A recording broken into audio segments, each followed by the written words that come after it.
Afternoon 1:40 PM வந்து Amaran movie தான் book பண்ணியிருந்தோம். லஞ்ச் சாப்பிட்டுட்டு போகிற மாதிரி தான் இருந்துச்சு. மார்னிங் பிரேக்ஃபாஸ்ட் லஞ்சுக்குன்னு சொல்லிட்டு தனித்தனியாக குழம்பு வச்சுட்டு இருந்தா லேட் ஆகும்னு சொல்லிட்டு ஆல்ரெடி ஃபிஷ் கொஞ்சம் ஃப்ரிட்ஜில் இருந்துச்சு. அதனால ஒரேடியாக ஃபிஷ் குழம்பு வச்சுட்டா மார்னிங் பிரேக்ஃபாஸ்ட்டுக்கும் சாப்பிட்டுக்கலாம், சாதத்துக்குள்ளேயும் சாப்பிட்டுக்கலாம்னு சொல்லிட்டு ஃபிஷ் குழம்பு ஃபிஷ் ஃப்ரை மார்னிங்கே வச்சுட்டேன்.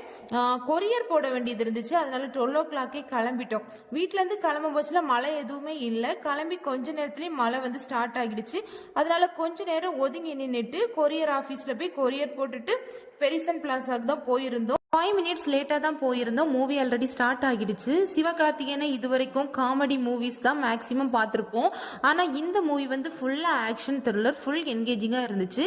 அந்த ஆர்மி ட்ரெஸ்ஸில் பார்க்கும்போதுல ரொம்ப நல்லா இருந்துச்சு. ஃபைனலாக சாய் பல்லவியோட சென்டிமெண்ட் சீன் வந்து ஐஸ்லேருந்து டியர்ஸ் வர வச்சிடுச்சு. என்னோட சேனல் பிடிச்சிருந்தா மறக்காமல் சப்ஸ்கிரைப் பண்ணி வச்சுக்கோங்க. இந்த வீடியோ பிடிச்சிருந்தா கண்டிப்பாக ஒரு தம்ஸ் அப் கொடுங்க.